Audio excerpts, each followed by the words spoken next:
On July 4th, 2025, Kerr County, Texas was hit by a massive storm system that unleashed relentless rain across the region. When the flooding began, there were only 2 dispatchers on duty. Between 2:52 a.m. and 9 a.m., Kerrville received 435 emergency calls. Over 100 of them were at the peak of the hour. This is number 5 of 7 special episodes in our series honoring the men and women who responded to the rescue and relief efforts during that catastrophic event. Welcome to the Real ResQ Podcast, part of Vertical Helicast family, right alongside the Hangar Z Podcast, the Helicopter Podcast, Valor Flight Crew, and Vertical MRO Podcast. You can discover every Vertical show at verticalhelicast.com. They are awesome. A huge thank you to Vertical Magazine and all the other sponsors who made these in-person interviews possible. Without their help, this never would have happened.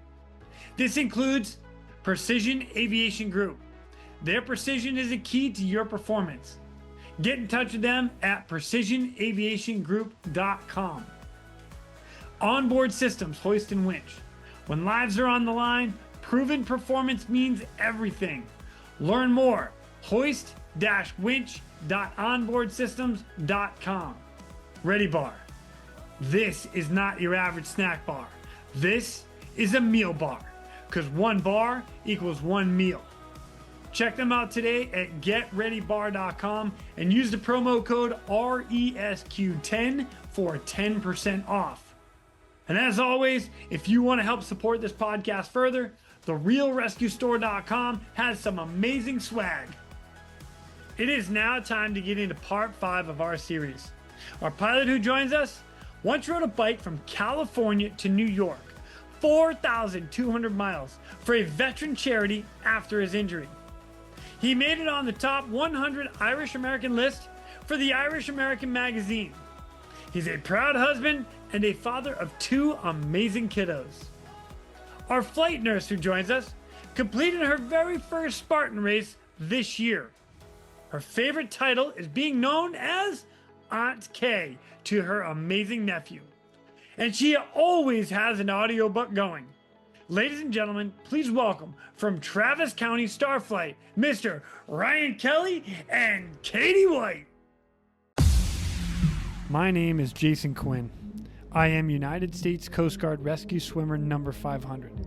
These are my rescues and rescues from those of us that put our lives on the line every day so others may live. This is the Real ResQ Podcast.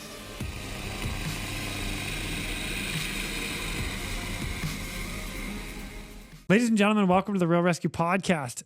I'm excited today because I'm still in Austin, Texas, and I'm currently in the StarFlight hangar with you guys. We're chilling in your conference room. We got the helicopter right outside. You guys are on duty, so if the alarm goes off, I do have a flight suit with me. I'm happy to go as a third wheel, okay? I don't know if the weight will be there, but we'll make it work. I like that. All right. I can help. I promise I can help. Oh, this is awesome. We'll take you. Sweet. Hey, thank you guys for having me here. This is pretty cool. We're gonna talk a bunch of cool stories. But so here with me today, we've got one of our pilots here, Ryan Kelly. Nice to see you, Ryan. Nice to be here. Good to see you, Quinny. All right, thanks, man. And Katie White, you are a nurse. Yes, sir. As well as the helicopter rescue specialist. Yes. Nice. Yes. Is that kind of a weird thing as a nurse? Is that? It kind of is. Like, you're kind of out of your element. You're normally, I've worked in a hospital. And so, going down there, I'm like in the woods, like with patients, like what? So. Did you ever, like, going through nursing school, did that ever cross your mind? No, I never thought this would be a thing. And it's kind of the best ever. So I'm really lucky. Oh, that's awesome. Yeah. Right on. So you guys being on duty right now, it's kind of true if the alarm goes off, there's a potential you guys could be called away and then. Yeah. Yeah. Okay. Yeah. Is that normal? Like try to get through the day. Yeah. Let's see if we can make this happen. All right. What was the last thing you guys got called out on? Well, recently we just did a pretty cool hoist out at Emilong. It's one of our state parks. working with Brandon, one of our senior medics. Love Brandon. Love Brandon. Great Shout out to guy. Brandon. Also kind of pitched this hyperthermic protocol that we have. Yeah. And so we were actually Asterix able episode with Brandon and Doc Ratcliffe Yep, on here. that's right. Oh, yeah. snap. So Brandon and I, we were crewed together for a long time, never got a hoist. And so we worked together a couple of weeks ago and we were able to hoist a guy found down in Emmelong Park. He was riding like just some kind of bike and they found him, his buddies, unresponsive, heart rate of like 180. Ground guys get to him. They end up getting a temp of like 107.6. Holy Yep. smoke. And at that point, I was actually getting inserted down to where he was at. So after that, we got his temp and we're like, oh, this isn't good. Able to get the ice, start utilizing our protocol with Brandon. So Brandon hoisted the ice into us. Built him an ice bath. He started seizing, so we gave him some meds for that. Yeah, he was in rough shape. Got his temp down to about 105, put him in a Tiermont bag, hoisted him out, continued the cooling process. He was down to 103 in the aircraft and then 100.4 by the time we got him to the hospital. And Fixed him. yeah, he ended up like walking out totally 100%. It's like one of those ones that really felt like a win. So that was a pretty cool story. Yeah. That is awesome. Yeah, that was pretty notable. So yeah, and then Kelly's probably done a couple. Rescues recently we've too. been pretty busy this summer. So as we wrap up our summer, did 2 hoists in the last month or 2 months for hoist extractions from some of our big parks out west. So we've got some great public lands out here in Texas that people use, and so at Enchanted Rock we did a hoist for a heat injury. And then we did an ankle injury out of Pinellas Falls. Nice. Yeah. So it's we've been pretty routine? busy. Those are pretty routine for us because the terrain and the resources sometimes don't match. So we get people out in pretty remote areas, which you don't necessarily think of if you're just thinking of Austin as Austin, but you don't have to go very far to find wide open spaces. And then the resources aren't always there to ground extract people. So we do a lot of hoist activity out west. So it's really fun. It's kind of our bread and butter. It's very scenic. It's like got all the pieces and parts you want for a good hoist. Okay. Yeah. Well, all right. I want to get a little more details of this. So you roll into basically just on scene. Mm-hmm. You get somebody they're injured. They're injured. Yeah. So it's when you say routine, like I'm thinking I know routine, but anyway, walk me through the whole scenario. I'm excited. Yeah, no, this is great. So like our heat injury, the one I did with Katie, which was it was like a mild heat exhaustion. They'd given some IVs. The patient was pretty stable, but they weren't in a position they had to walk really far. They weren't in a position to do it. They didn't have the ground resources. It's volunteer departments. It would have taken, hours to get the person out. Then they would have had a real serious heat injury. So we had this information we launched from Blanco, which is one of our Western staging areas where we were based that day. So we had like 12 minutes to get there, maybe. And then from overhead, coming over the park to having the patient at the ambulance was 15 minutes. Yeah. I mean, we're just in and out. Like and so that person would have been cooking and it's like middle of the day. So you kind of prevent the injury from getting worse and hand it off to a ground ambulance. For a little hoist all the way into the aircraft. Into the aircraft, What'd hot you use seat. for hot seat. Hot seat, Oh, yeah. Katie hot seated. Love it. Yeah, we'll shout that out. Yeah. Because I like the hot seat as well. It's what a great piece of kit that is. Able to save some resources, on the ground. You're not like taxing all those guys as well. So. Yeah, and they get them back in service. Yeah. So it was... I laugh at that. And I don't mean to sound like I laugh at it, but you're talking hours to hike somebody out. And I say this constantly, like, the helicopter's right there. 15 minutes. Yeah. Boom, we're done. We're done. Yep. Yeah. Oh my gosh. God, I love a helicopter. It helps so much. I wish people would call us more. I know, it's such a good tool. So Right? yeah, we're the good thing where we're at is like our partner agencies really understand what we can do. So we get utilized pretty effectively and pretty routinely, and it makes it a fun place to work. Awesome, man. Dude, you guys are busy here too, right? We are busy. I think we do a lot of things. So that's what makes StarFlight unique is that we're a public agency. We're owned by Travis County, funded mostly, through tax dollars, but we have a 135 certificate that we use for air ambulance work. So we're 80% an air medical, program that the county owns and operates. And then the rest of it's public use. And that's from rescues to firefighting, law safety assist, search, just general searching. So we stay busy with like a lot of different things, which is really unique. I feel like for a program for pilots, you can walk in the summer, fight a fire, do a hoist, and transport a stroke patient all on the same day. Oh my God. Yep. Yeah. It's Sign me up. Yep. Let's go. You get to do a little bit of Pretty everything. great. So it's all over the map. Yep. Oh, that's super fun. No wonder you guys like Yeah, work that's here why forever. we love it. Yeah. Yeah. It's why Steph is never going to retire. Steph will never retire.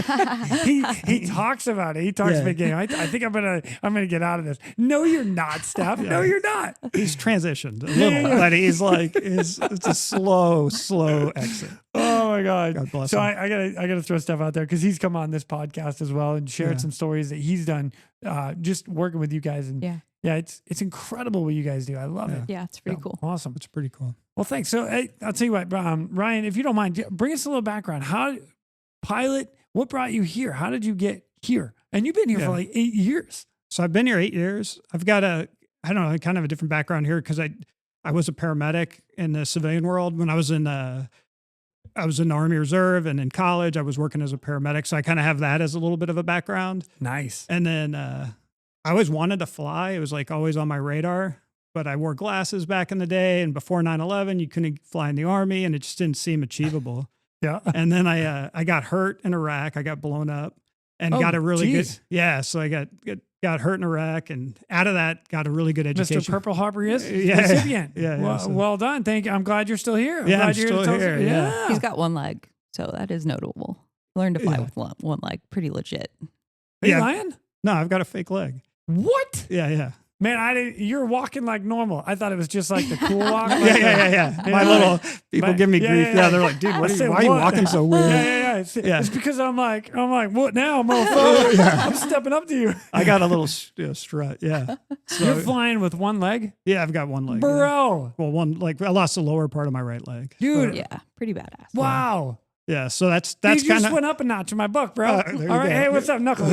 Boom. Yeah, so that was kind of my like backstory, and like that paid for flight school. I used Voc Rehab, the VA helped out, and went to Embry-Riddle, and so I pivoted, got my eyes like LASIKs done. So it's like, flying costs you an arm and a leg. It just cost me a leg. Yeah. Oh, that's a great joke, and that wasn't even mine. Yeah. Oh my gosh. Yeah, and then I got into worked offshore. I did a couple of things before I got in. Worked for PHI for almost a decade. Started offshore. Went to EMS. My last EMS job with them was here just outside of Austin. Yeah. And like I knew of StarFlight. It was kind of like the dream for a long time, and then landed the job 8 years ago, and the rest has been history. So That's it's been a awesome. great gig. So Okay, so I got to come back to your Iraq thing. yeah. Okay. Do you remember like kind of what happened, and do you remember getting extracted and pulled out? Yeah, so I didn't get knocked out. Yeah, so I This remember. is more of the we're gonna call it the victim side. So we always get the rescue side, right? Oh, can you bring us in? Is it? Yeah, I don't it's wanna, fine. Yeah, okay, yeah. cool. I want to hear it. Yeah, so I was a civil affairs guy was my job. So it was like the Peace Corps with guns. Best way I can describe it. That's hilarious. So it's like we lived with the locals, handed out money, tried to like just basically control the civilian population on the battle space. And then after the war was over, help with the rebuilding. Everything that went into Iraq and Afghanistan afterwards was basically what our mission set was nation building. So I did that, but I lived in the community. I was on the road a lot, and we got blown up going to a like conference on handing out money for schools and hospitals. Yeah. And the IED went off. They had like daisy chain IED next to our vehicle when we were on the main like highway. And the blast took my leg clean off pretty much. It was just held on by like a couple inches. I'll show you pictures offline. I got the pictures of the leg, which is pretty cool. Okay. So, but And I'm basically, totally gonna look at that. yeah, too. no, I will. It's like 2 handfuls of my leg were gone. I mean, Oh my just gosh. skin was holding it on. And so my initial medevac was by ground. The 4th LAR, which is a Marine Reserve unit, we had passed, which is probably not tactically the sound thing when you're route clearing for like an armored unit in unarmored Humvees, but we passed them. We got hit by the IED, but they pushed forward, helped medevac me. And then from there, I went to like a tent hospital. The 10th cache was set up in tents back then. It was like early in the war, 2003. Yeah. And then I caught my first helicopter ride as a patient.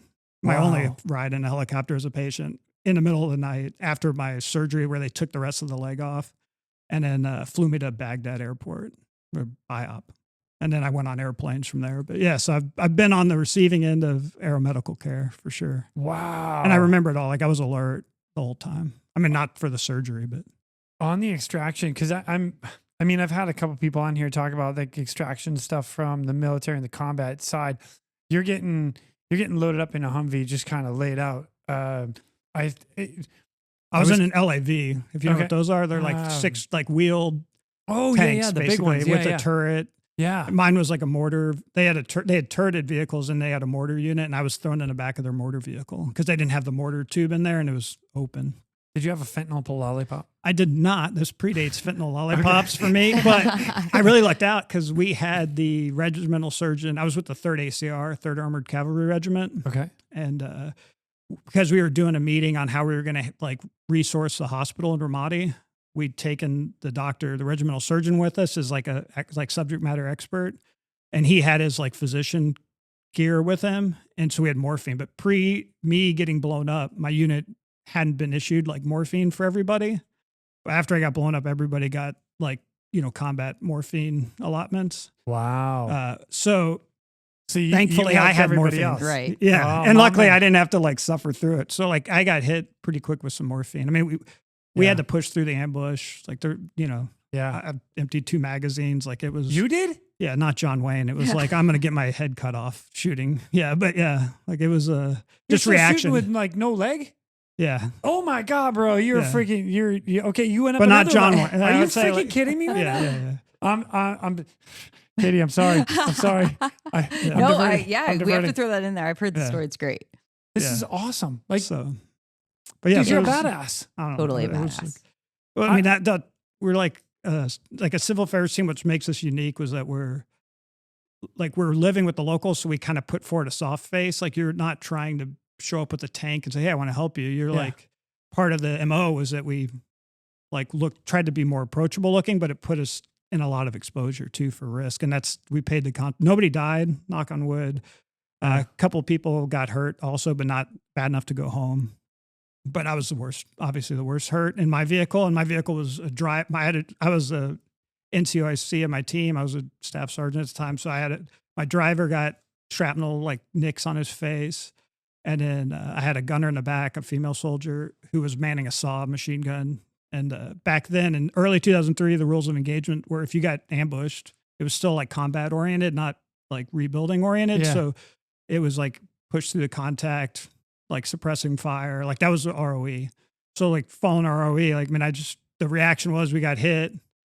I got my bell rung a little, obviously. I mean, I'm like you're a little bit like, whoa, what just happened? And you don't feel like your leg's missing right away. It's just, you're kind of numb to everything. Yeah. So at that point, you can't see you don't really see. It's dusty, dirty. So you just kind of go back to your training. And so the shooting from like my effort was I emptied a magazine real quick, just into the train. We were out in the middle of nowhere, basically. So just a suppressive fire out the door. And then I tried to like make a radio call, but our radio got like called Z'd out. And, like the blast like actually knocked my radio out. I didn't realize it. And I couldn't hear anyways. Like I was deaf from the blast, temporarily not able to hear. And so I tried to make a radio call. And I remember I looked up and in front of me, there was just like dust and debris on the road. We started getting reports and briefings that they were doing prepared ambushes on units where they would like create an L-shaped ambush with a barricade. Wow. And so like I look up tactically, like not just an IED, like hit and run, but like an actual like stay and play ambush. Wow. And like, we're not a team, like we're 6-guy team with a doctor and like, we're not like a big force. So we'd be an easy target, but I see this debris blocking the highway. It's Highway 1. It has a route name after we were there, but we still called it Highway 1. And so it's a main 6-lane interstate. And like all I see is what looks like barricade debris. Like it's all dusty in my head. And that's when I was like, I wasn't shooting like John Wayne. Like it was like, I'm about to get my head lobbed off. Because while this is all happening, like I'm realizing my leg is foobarred. I'm telling myself it's broken, but it's hanging like a loose tooth. Holy cow. And so I just changed magazines and thought this is just going to be, at least go out like We're going out shooting. We're going out shooting. Yeah. And like empty that magazine. And then all of a sudden, like I empty that mag and then look up and the dust, everything's starting to clear. And like, there wasn't like what was in the road wasn't there. And I never processed what it was initially until I was at the Air Force aid station at BIOP, getting ready to get on the plane in Baghdad. And my driver comes in and he's like, "Hey, Steph Sergeant Kelly, did you realize those were effing goats?" And I was like, that's what that, like, there was a goat herder crossing like 1,000 goats, apparently just happened to be there. And like with all the dust they kicked up, like, and he was like, "Dude, I didn't know what they were. I just hit the gas and I thought we were going to hit it was like, we weren't stopping in the ambush." And he pushed through. I probably hit a few goats and all, but like, he's like, he hit the gundit. We had 2 flat tires. We were doing like 40 miles an hour and then Humvee with 2 flat tires. And he's like, "Dude, we're going to hit this. Like, whatever it is, we're going to try and get through it." And it turned out they were goats. But so me and Zayas, my driver, had this like joke throughout the years, like on my alive day, his alive day, that we'll text each other, "Fucking goats." So it's like, because I was like, literally this, like, of all the things that day, that's, if anything really scared me that day, it was like stupid goats. Because it literally looked like that was going to be the end of me. So. Oh my God. But yeah. Well, and it's so good because after the flood response, like we got deployed to Bernie together. So I got to really get to know each other and like hear all these stories and like hear about his like prosthetic journey. Cause like that like is super intriguing to me, as a medical person and like some of the struggles he's gone through that. And yeah, it's just been really cool. Yeah. It's pretty good. Yeah. Pretty awesome. That's the backstory. But yeah. Wow. Yeah. Okay. Katie, you're right. You're I know. Like you what? are Yeah. so screwed No. right now. Can't top that. No, You for got sure. nothing. Yeah. I went to nursing school and landed here. Pretty late. No, she's great. Katie's a badass. Ryan, thank you so much for sharing that. Yeah. That's wow, dude. Yeah. That's epic. Yeah. And that's not what we were like really getting into this podcast. Yeah, about I didn't today. even like that. That's awesome. I was trying to dance around the back, how I got into flying. Yeah. But yeah. Holy. It's so important. Yeah. Damn. Right. Yeah. Dude, epic. Yeah. Cool. Thanks. Yeah, I know. Thank you. That's awesome. All right. You're up, girl. So, Sorry. No, man. So not super exciting. Born in Houston, so used to the Texas heat and all that, but then moved to Kansas City later on with my family. Grew up there, played softball, was fortunate enough to play in college. And so I had some friends that were doing nursing school and I was like, okay, well, let me try that. And so I always wanted to do something like medicine. I loved Rescue 911 growing up, like 3, 4, 5 years old. Like that was my jam. And so, the way the alarm would go off, I loved it. Yeah. So, did nursing school, started on a critical care unit. And that's when I saw like a helicopter land for the first time. And I was like, oh, like these guys are cool. Like I want to do that. So moved to a bigger level 1 trauma center, started working in the ER there. Then after like 6-7 years, I applied for my first flight job. Graciously got hired on there. They do like a new hire academy. So I was down here in Texas at their new hire academy, and one of the instructors had retired from StarFlight. And so he kind of talked about this program, and I was like, man, that sounds cool. Anyways, went on, worked my flight job back in Kansas City, just doing my thing. Was there like 3-4 years.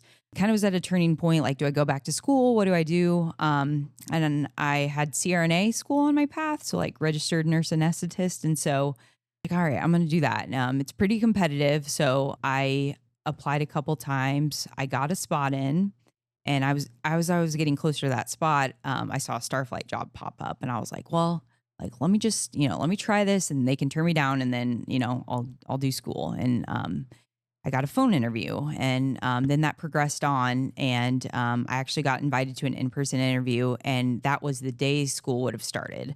So I had a choice. I was like, do I go for the StarFlight interview, or do I continue on with school, that I thought I wanted to do? And so kind of a really unique spot. It took like a couple days of deliberating, and I was like, well, I'm going to put all my eggs into the StarFlight basket, and just pulled out of school, came down for the interview. Like I just decided I was going to control what I could, which was like some of the PT testing and stuff like that. And thankfully I got the job, and I'm like so thankful that I am down You're here. never leaving. Yeah, no, it's the best. It's been the best thing for me. So I'm really lucky. Oh, that's super cool. Yeah.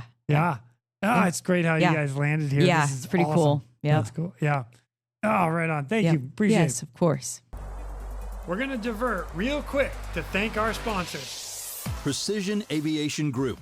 Mission-critical operators and fleet managers rely on Precision Aviation Group as a worldwide leading rotor and fixed-wing MRO provider. PAG provides tip-to-tail solutions in 4 MRO segments: avionics, components, engines, and manufacturing DER services. A single point of contact gives you access to over 150 million in inventory, globally 24/7. Just call 800-537-2778. Precision Aviation Group. Others sell parts. We sell support. Whether your mission is saving lives or servicing high-value assets, Onboard Systems hoists stays ready to assist. Features such as single-point payout reduce the potential for hoist-induced load swings, enhancing overall safety. For more information, go to hoist-winch.onboardsystems.com. And Ready Bar. Originally made for astronauts, now designed for first responders and built for you. This high-performance meal bar provides complete nutrition without the sugar crash. A must-have for any helmet bag, swimmer bag, or everyday pack. Get yours today at getreadybar.com and use the promo code RESQ10 for 10% off. Ready Bar. Zero crash. All fuel.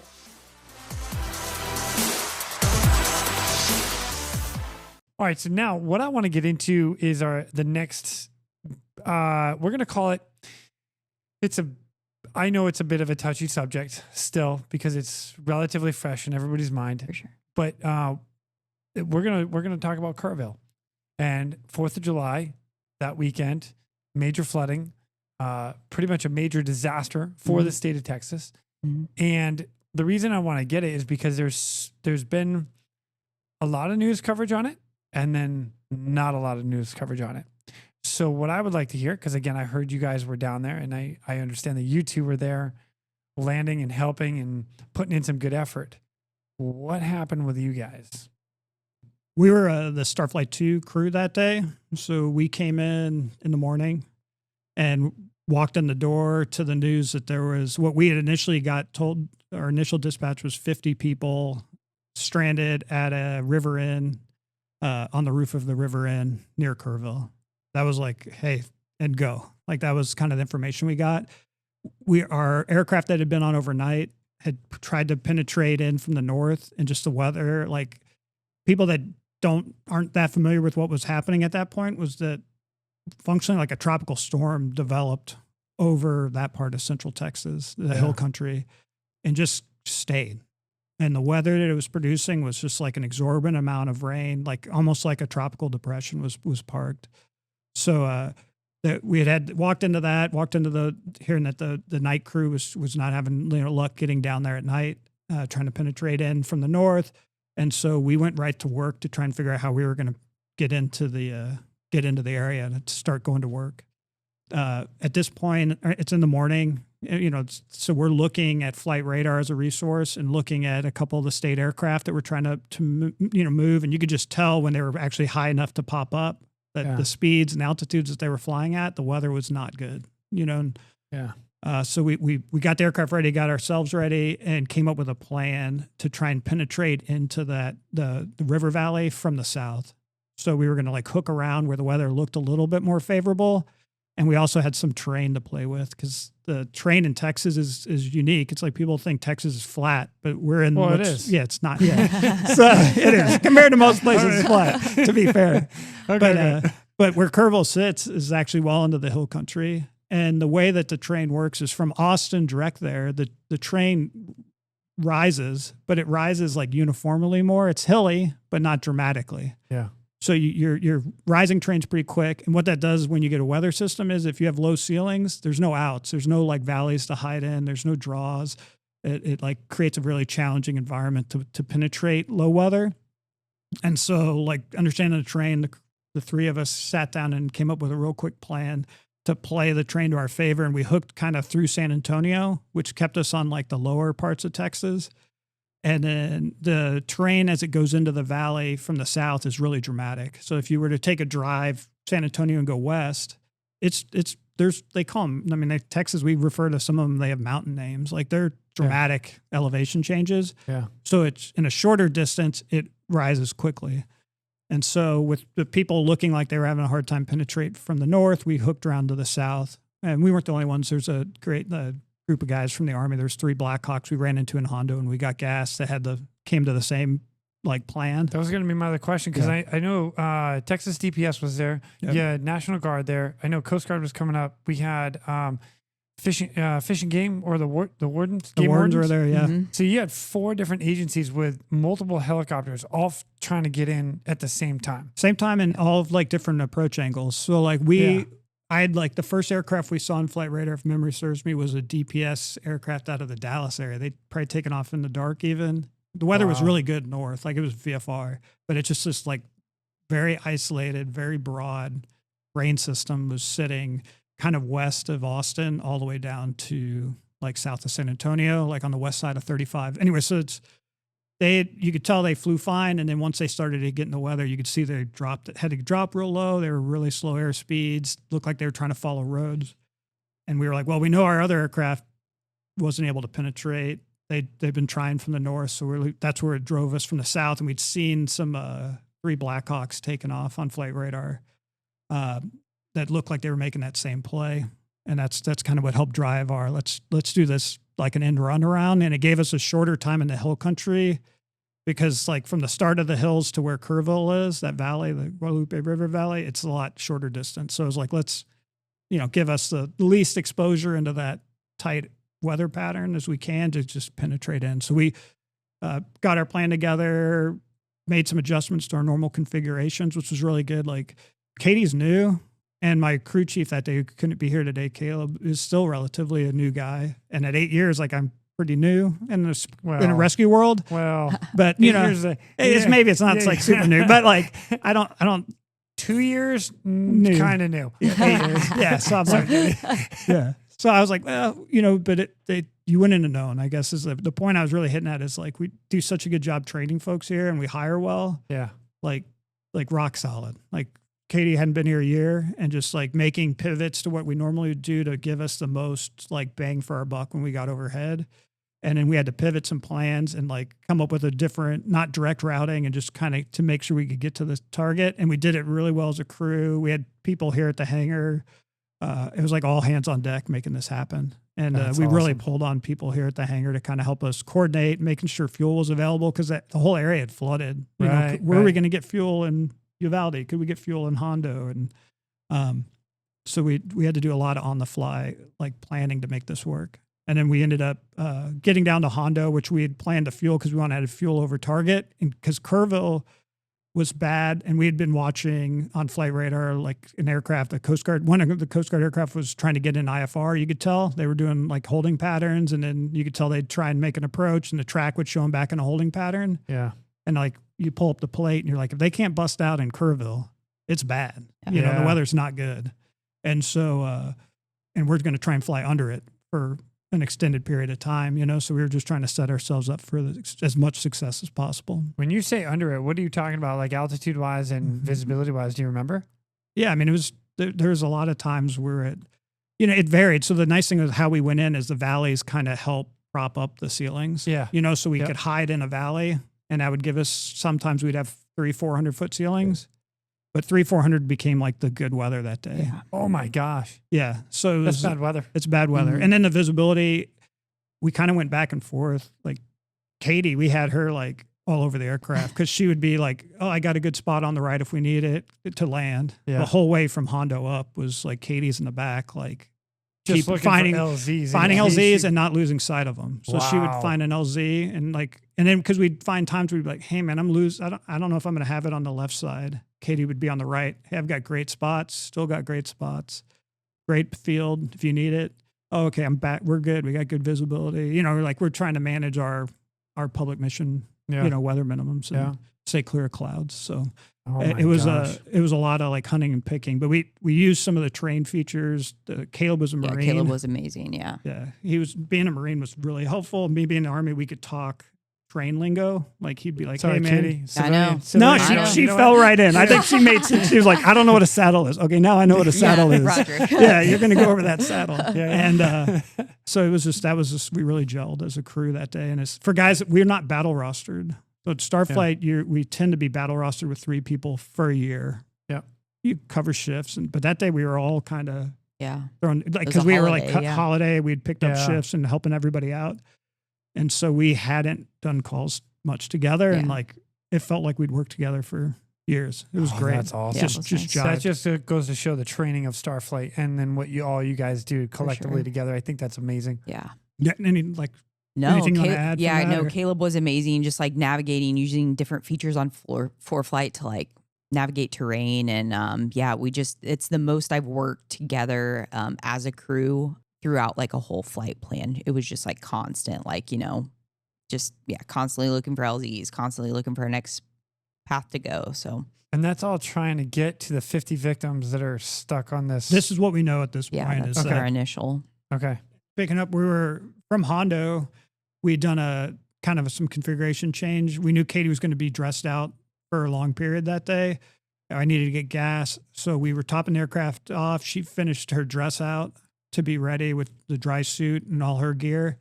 The 3 Blackhawks from the Guard were down in Hondo. They were kind of in the same spot, looking to see when they could penetrate up and push up. And we were like, hey, we're going to give it a shot. And they were like, I guess we're giving it a shot too. And so we cranked up and took off a few minutes before they did, but headed up from there and followed the train as best we could, doing like train recon. And what was like really good at this point is that the state had already spooled up all like their assets, the command and control. The JAG CT was operational at this point, and we had our assistant chief pilot, Mark Jones, just killed it that day. Like, he it's did. such a valuable asset to us.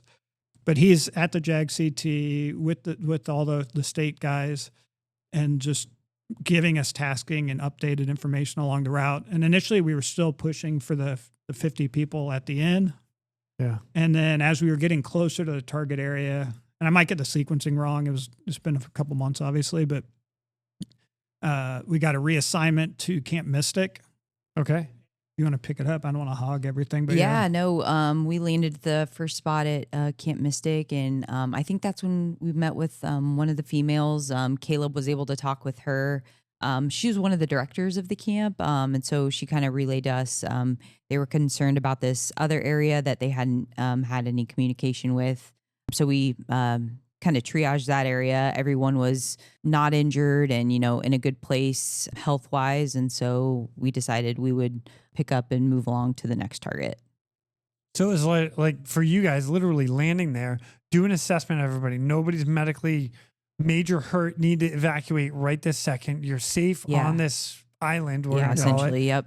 And we no need to immediate needs, essentially. Right. Yep. So, but there's a spot that they have their fellow campers and friends and whatnot in another area that they haven't had communication with. Exactly. Yeah, Senior Hill is what they call it. And it's even when I think there's a bit of a river crossing, even when there's like not a flood, it's like it's on the other side of the river. Okay. And it's up on a hill, Senior Hill is a good name for the place. It's pretty high up on a hill. We didn't know any of this. Didn't know this camp existed before we landed at it. Yeah. And, we were the first aircraft to the camp.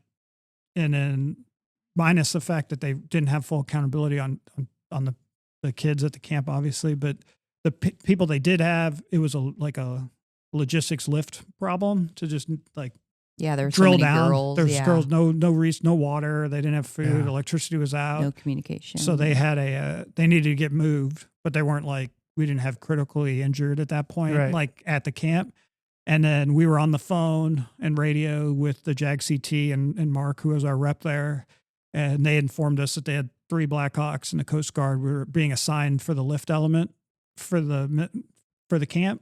And so then we got reassigned and they asked us, hey, can you please follow up on the hotel? These things are all within a minute or two of flight time. And it's a very, very close area.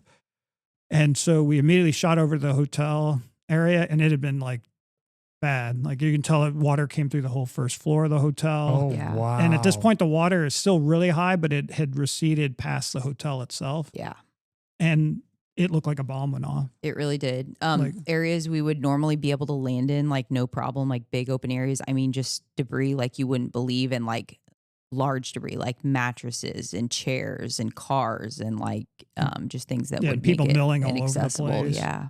Wow. Yeah. And so that was our first like hoist was an insertion of Katie at that point because we were like, well, we need to figure out what's going on. We can't talk to these people. So we inserted Katie, and she spent 5-10 minutes on the ground. 5-10 minutes on the ground, just kind of talking with them, assessing them. Some people's homes, some people were on vacation. So they kind of migrated down to where I had been at. Kind of did the same thing. No immediate needs, just kind of like, if they're going to be here for a while kind of thing, then they're going to need out. So kind of medically assessed all of them. They seemed to all be in a pretty good place as well. So that's when we kind of communicated on what they had going on there, back to the JAG CT again. And I got extracted. And then we shot over to Senior Hill to try and get accountability at Senior Hill. And these are like a combination of us getting tasks. Like the great thing was like the command element had spooled up at this point. Like it was like amazing. Like this is all very quick that this stuff came together. In the morning. And it came together like just like SARX, which I always thought, well, SARX is like, this is great, pie in the sky. If this maybe day 3 of it. No, I mean, it was like within the first few hours of this major unforecasted, in a lot of ways, just broad area disaster, all these elements came together, which was from like the guy on the pointy end of the stick that day. I was pretty impressed that we were being resourced like information wise so well. So then we went over, and Senior Hill had a very like small area that we were able to cram the aircraft into to just land. Yeah. That both Katie and Caleb got out to do like get accountability, talk to the camp leaders and the kids and kind of see where everybody was. And I think in their case, everything was so high, like that part of the camp wasn't really impacted. Yeah. Other than they're stranded. Yeah. Concerned for the other campers. And yeah, I think that's the correct timeline. Yeah. And then while we're on the ground at that Senior Hill area, again, like another testament to like we do all these SARXs and all this interagency training is a DPS aircraft had seen somebody flagging at them from the hotel area we had just been to. Yeah. Because the hotel is right on the river, but there's a very small community and it's only accessible by crossing this river. It's like one way in, one way out. Yeah. So there were some people that did have actual medical problems, like two people that just didn't get down in time to talk with Katie. And so we left, and then their families brought them down.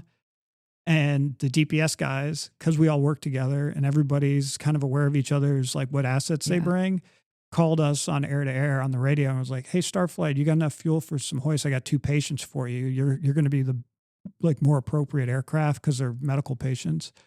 That is awesome. And it's like, what a testament to like all this effort and like the amount of resources that the state and all these agencies like Travis County have to put forth to resource these like training events. Yeah.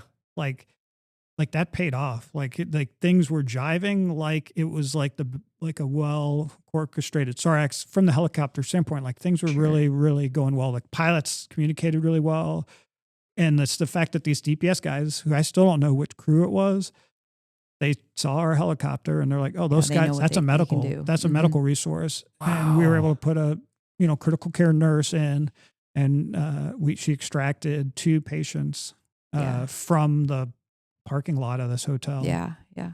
Yeah. One of those things I hadn't thought of, is people still have medical emergencies in natural disasters, right. Like I'm not just rescuing from a flood injury, they still have difficulty breathing with their health problems, all these kind of things. So yeah, we were able to hoist out two victims with medical complaints that day. So.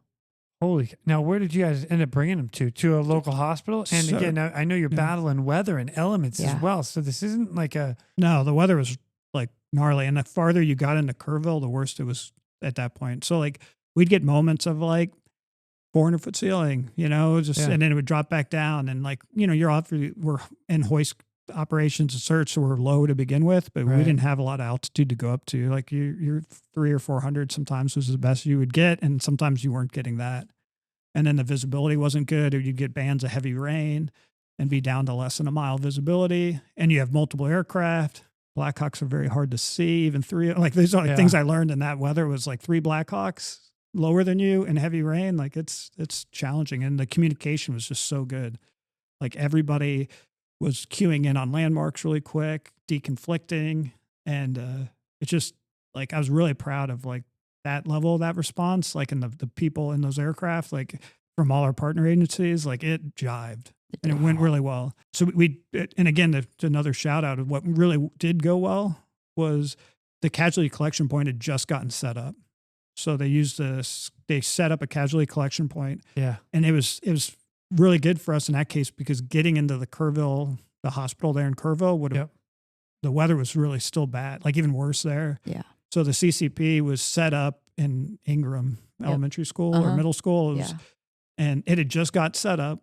It was pretty rudimentary, but it was set up. There was an ambulance had just pulled up, and there was the game wardens like showed up in force. Those guys were there like early and then en masse. And we had a bunch of game wardens, grabbed our victims, carried them out, and we were right back into the fight. Ready to the next mission. Yeah.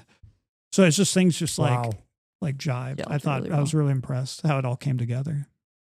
I'm going to come back to you real quick. And you were talking about you get down to the patients. Yeah. Again, difficulty breathing, maybe chest pain. Yeah. Like there's a list. All your normal medical emergencies. For sure. Now you've got 2 people in the aircraft in bad weather. Yeah. You're looking on either side to find LZs helping out. But now you've got patients that you and your paramedic need to take care of, and he's fine.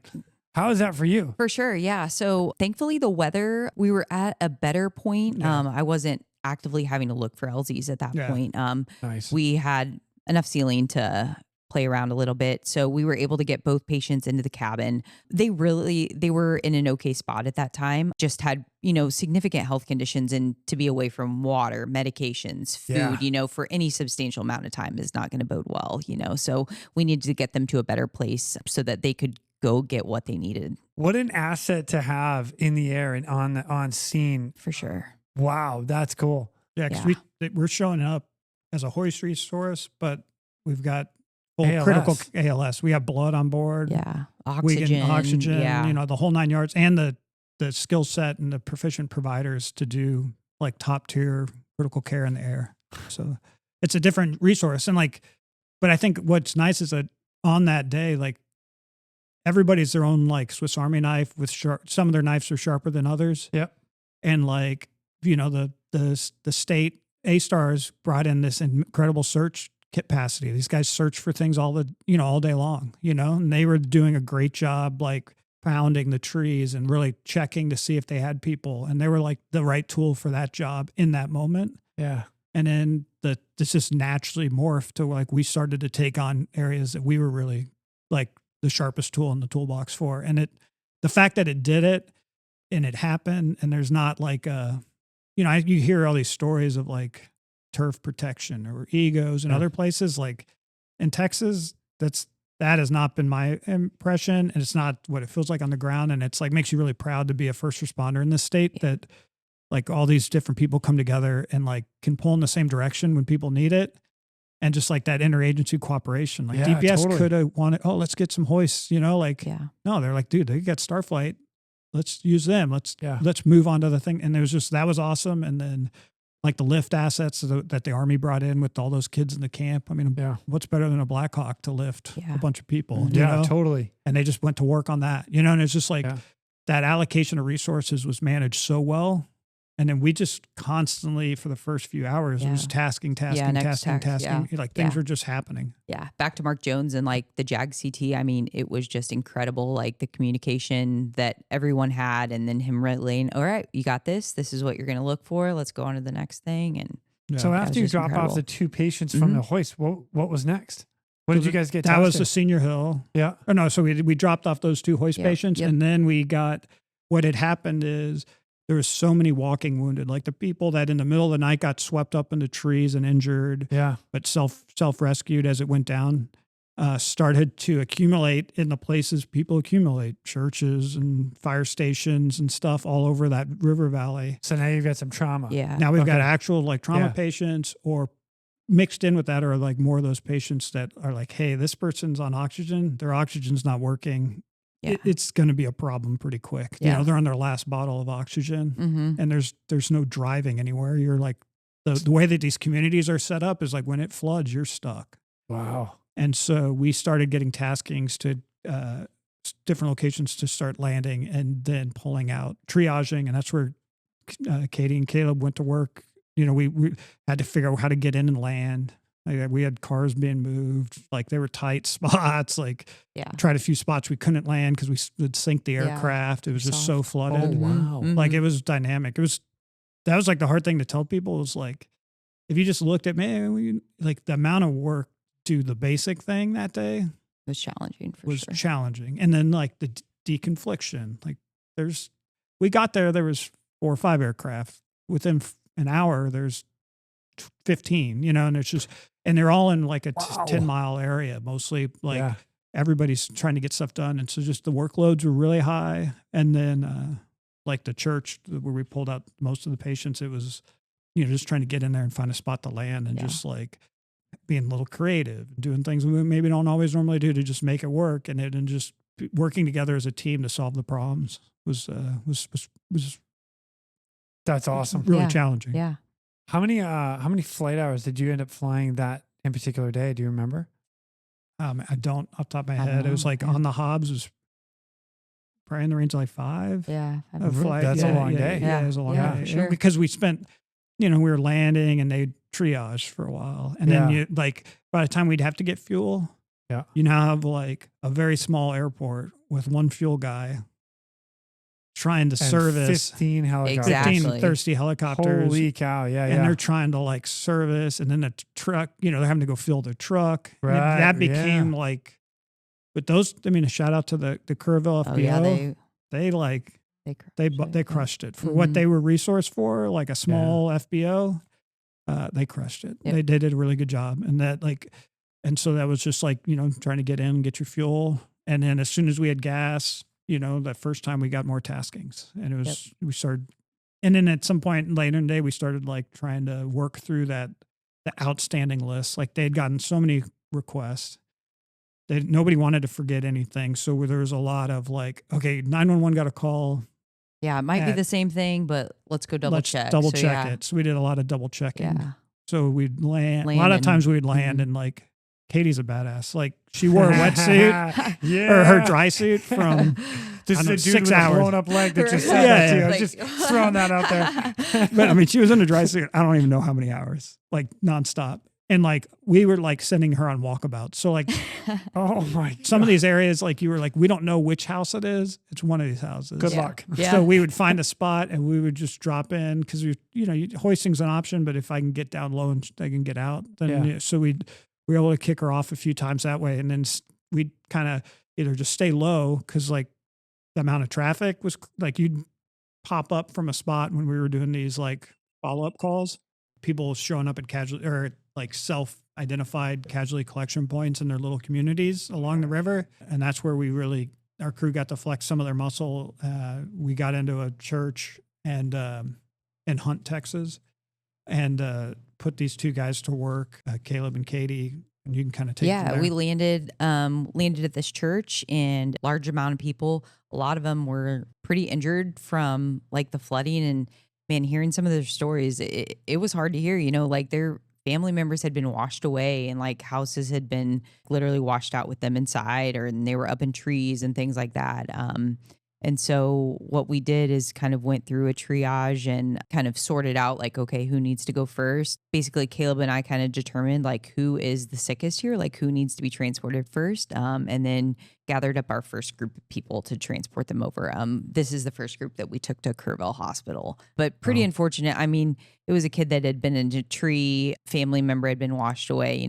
It was really sad. So we moved them over to the hospital. That was our first mission. So yeah. Super tragic. It was really hard. Like you're kind of in this kind of like surreal moment. And then after the fact, you're like, gosh, like that, it is their absolute worst day for sure. Yeah. And you guys are doing everything you can to go help For those sure. needs. Yeah. And they were like still at the same time, like so appreciative of you being there, saying, oh, God bless you, and like they are living their nightmare. Yeah. We helped in whatever way we could. But yeah. Yeah.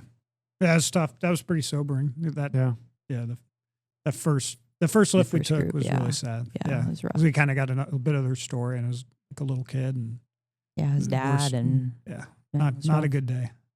Wow. Yeah. So, and then the nice thing with these guys is too is like the skill set they bring to like to identify that they did have some in that group some real traumatic injuries to deal with. Yeah. And then we elected to go like to pivot past the CCP and go straight to the hospital with them because they needed to be at they a needed hospital. to be seen. Yeah. Then a couple of our next groups, just things like I didn't think about again, just had a heart transplant and medications gotten washed away. You know, those keep him alive right now. Yeah. So just moving, and we moved on to moving some patients like that, maybe minor injuries, but like running out of oxygen, things like that. So we've relocated 2 more groups, total of 9 people. Wow. Yeah. And these are people that are like traumatic injuries, major medical injuries. For sure. Yeah. Things that Could get really bad if they could get really bad. Yeah, exactly. And there was might no not like survive. no indication that this water, because it was still raining. Yeah. Like it wasn't deluge. Like by the time we're getting into the afternoon, it's like a light rain. And then we did a lot of like cleaning up at the end as far as like trying to closing the loop on calls that had come through either 911 or through the JAG CT that either weren't confirmed were addressed or, you know, just they were just checking on things. And they were great. They informed us of that too. They were like, hey, this call came in, a while ago. We think it got addressed, but we're just double checking, So we would land. Yeah, we'd land and then I would hike like maybe up to, and everyone was so helpful. Like all the people that lived in the community, they were like, what do you need? Who are you looking for? Like so appreciative you're there. Awesome. Oh yeah, it was great. They're like, let me show you. Took me on a gator one time, like to get up to this area. So yeah, just found like, kind of just continued that work of like closing the loop and making sure like, okay, this person, they're good. This was, So. Yeah. Were you guys there for more than one day? We were there through just when it was getting dark.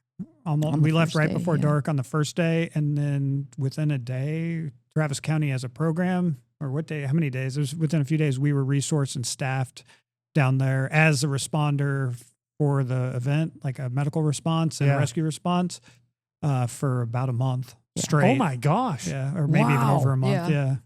So we, Katie and I like ended up working the last crew to be down there and wrapped up the program, which was kind of like a good chance for us to kind of like debrief that day, like got to know each other better too, which was nice. Yeah. And then like kind of book in what was, for both of us, like one of our biggest calls of our careers. So. For sure. Yeah. Like we started that together and then everything was like pretty chaotic, like there was flooding everywhere and it was like all hands on deck. And so getting to kind of close out Bernie, which is where we were stationed. And then we were able to kind of fly around and see like where we were and what it looked like, a month later.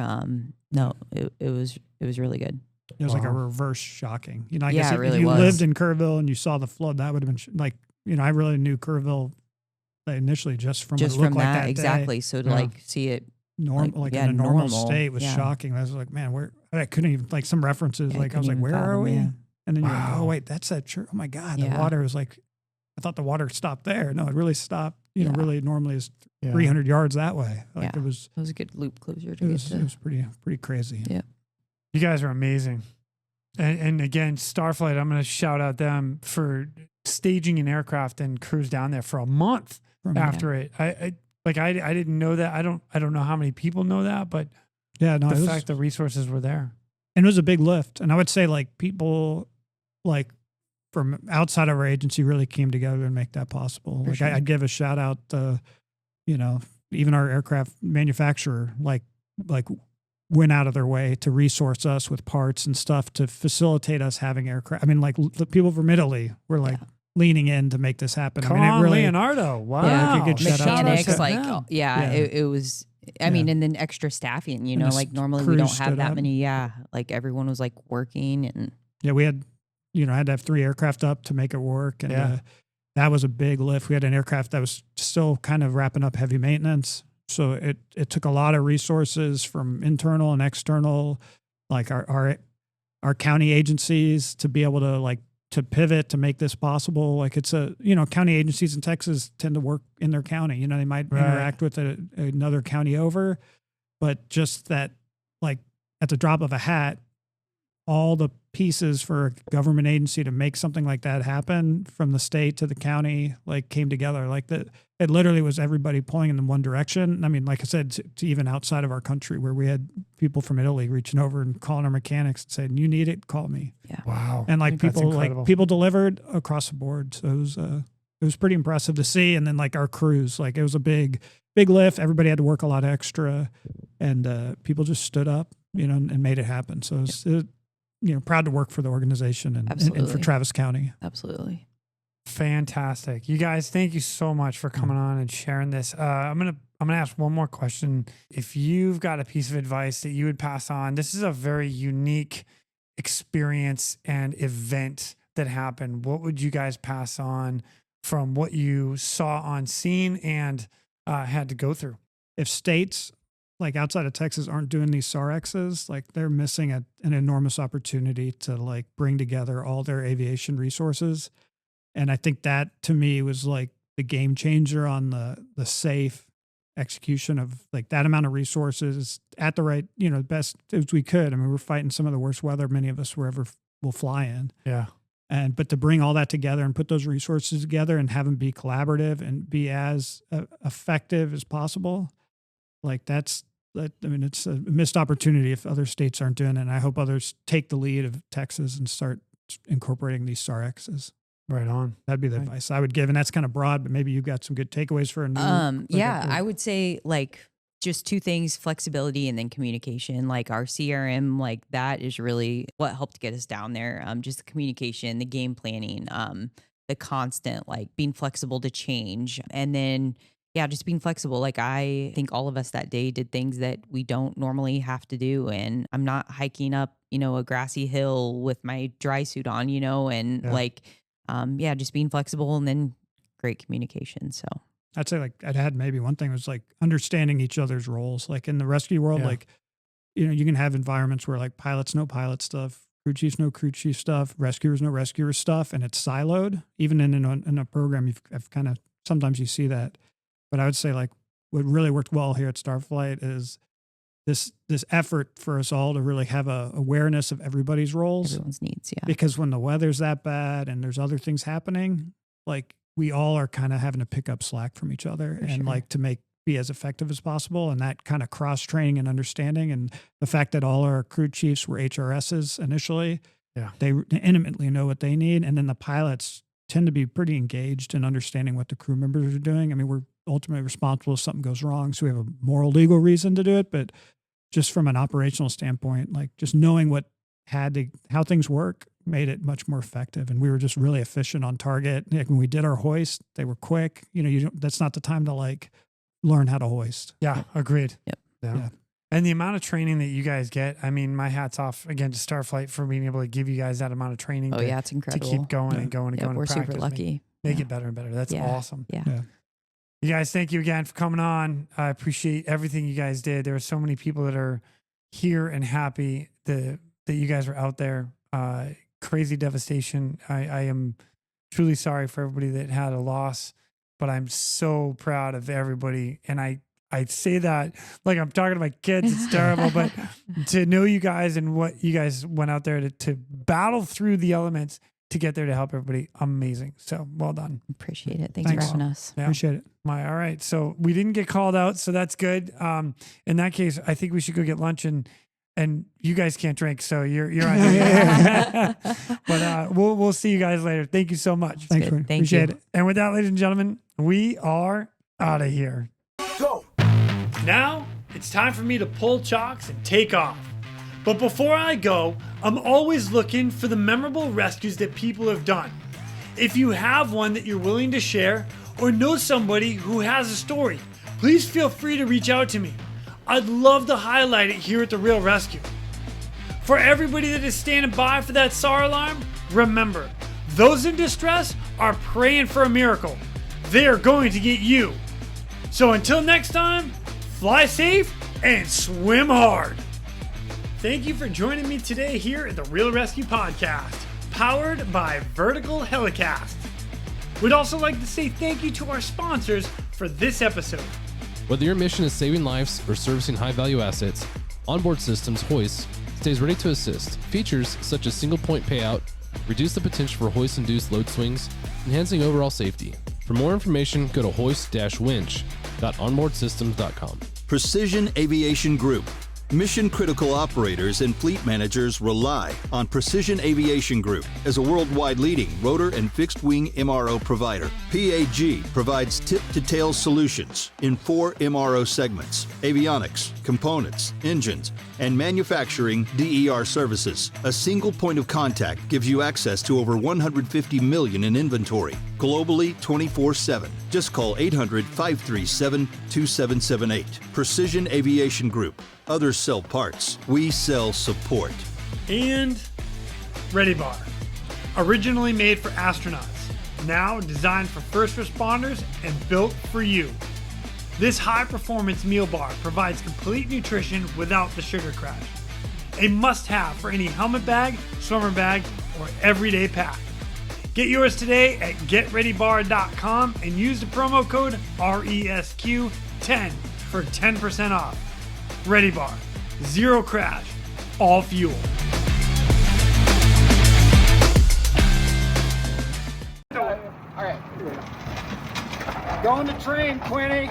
Wish you were here.